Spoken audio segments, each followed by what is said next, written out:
Indicadores macroeconômicos são dados estatísticos que são utilizados com o objetivo de analisar o desempenho econômico do país. Existem diversos tipos, por exemplo, indicadores voltados para a área de produção, do emprego, de preços, do comércio internacional e até mesmo das condições econômicas do mercado. Eles são publicados normalmente por instituições governamentais, como por exemplo o Instituto Brasileiro de Geografia e Estatística, o IBGE, também por agências estatísticas, pelo IPEA, pela Fundação Getúlio Vargas, dentre outros. Para começar, vamos falar sobre o Produto Interno Bruto, PIB. O PIB ele representa o total de todos os bens e serviços finais que são produzidos dentro do território nacional. Isso levando em consideração o período de tempo, normalmente de um ano.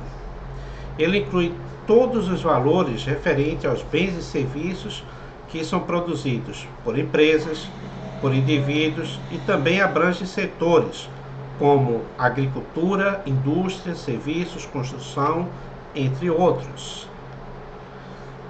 Existem 3 métodos para calcular o PIB. Um deles é chamado de método da produção. Esse método ele analisa o PIB pelo valor agregado em cada etapa do processo de produção. Como é feito isso? Se calcula a produção total, somando os valores adicionados em cada estágio da produção de bens e também de serviços. Aqui está a expressão matemática, e aí é só somar o valor de cada setor. Vamos a um exemplo de aplicação? Suponha que o valor adicionado em cada setor da economia seja o seguinte: na agricultura, 600 bilhões, na indústria, 900 bilhões e nos serviços, 700 bilhões. Vamos calcular o PIB do Brasil utilizando o método da produção. Aí é só somar os 3 valores. Nessa formatação, o PIB do Brasil é de 2,2 trilhões. Método da despesa. Nesse caso, é analisado os gastos finais na economia. Então, se tem o consumo, C, investimento, I, os gastos do governo, G, e as exportações líquidas, que a gente chama de X menos M. Nesse caso, o PIB vai ser o consumo, mais investimento, mais os gastos do governo, mais a exportação líquida. Exportação menos importação. Vamos a um exemplo? Suponha que o investimento em um determinado ano, o consumo total das famílias brasileiras foi de 2 trilhões. Os investimentos das empresas totalizaram 600 bilhões. Os gastos do governo foram de 1 trilhão. As exportações foram de 500 bilhões. E as importações foram de 400 bilhões. Calcule o PIB do Brasil utilizando o método da despesa. É o segundo método que estamos analisando.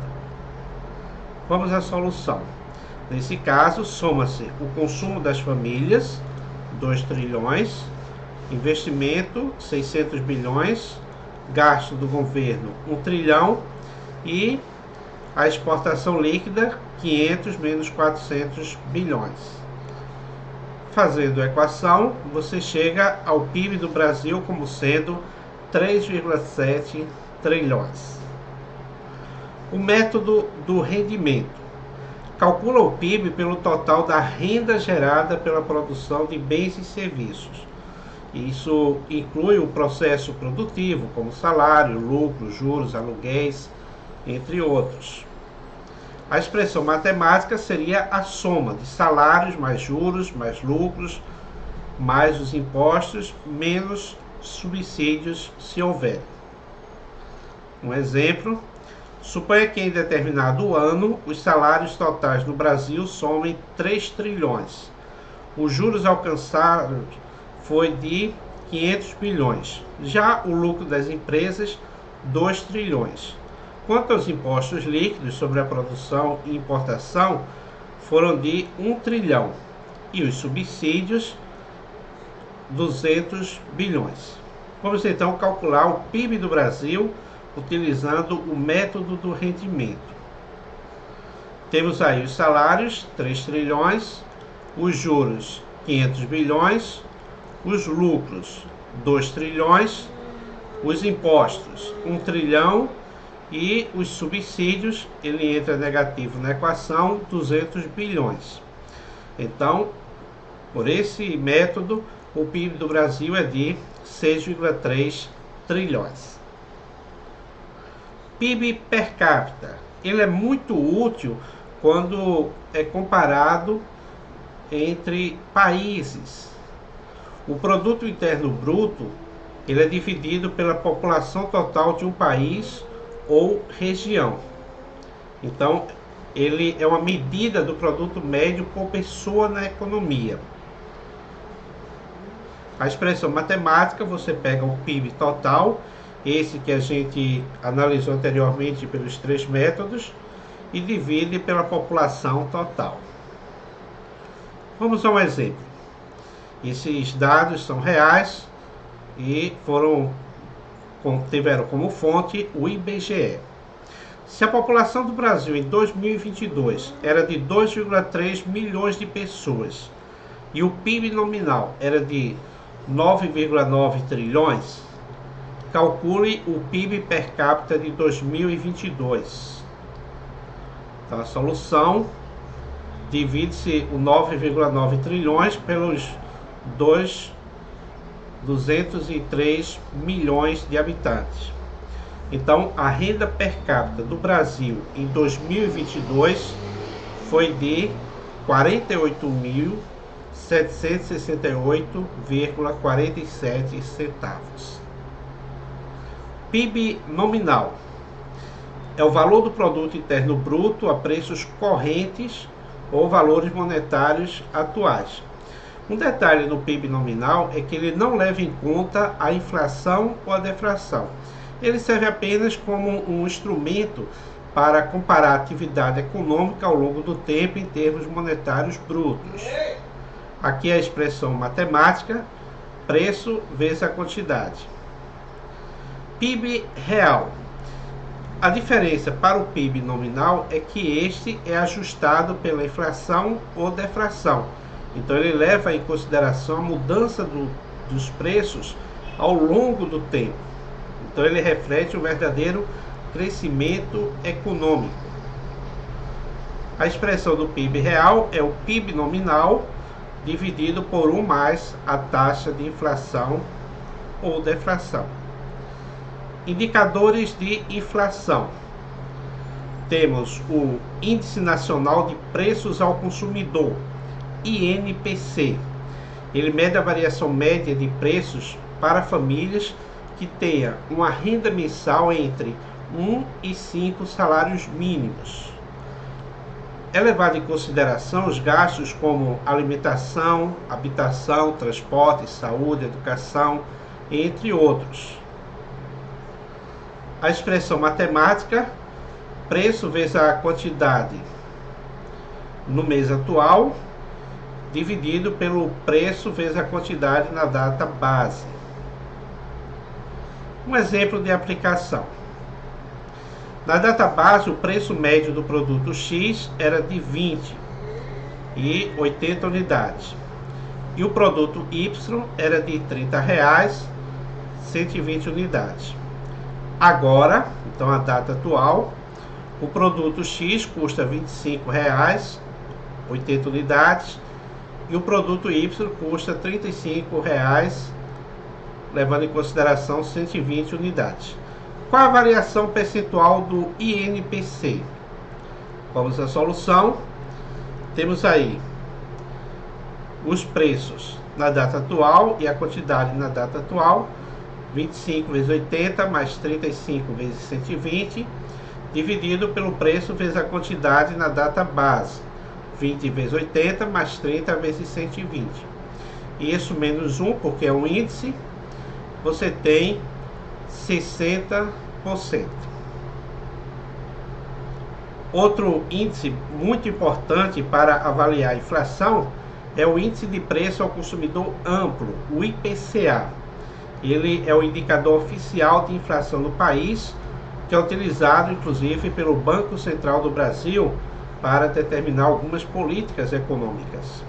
Ele também abrange despesas com alimentos, transporte, habitação, saúde, vestuário, entre outros, só que nesse caso ele inclui famílias com renda de 1 até 40 salários mínimos.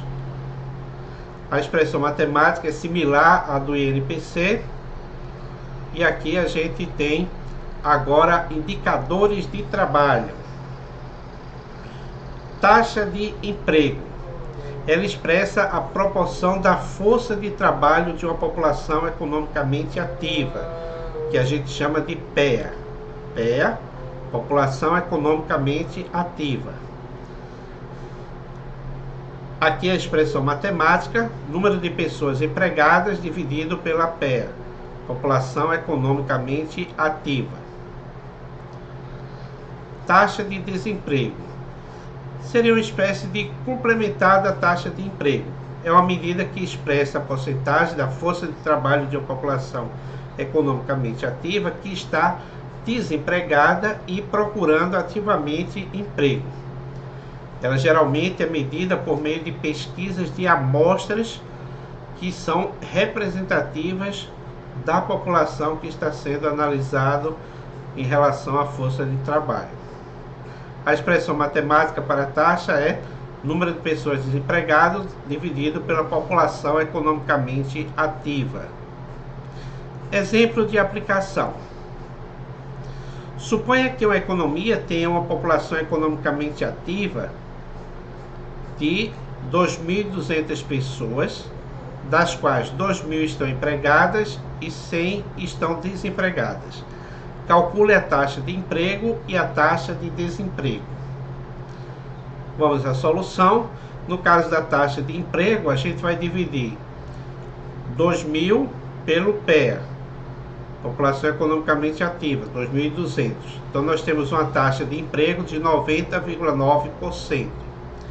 A taxa de desemprego são 100 dividido por 2.200, 4,6%.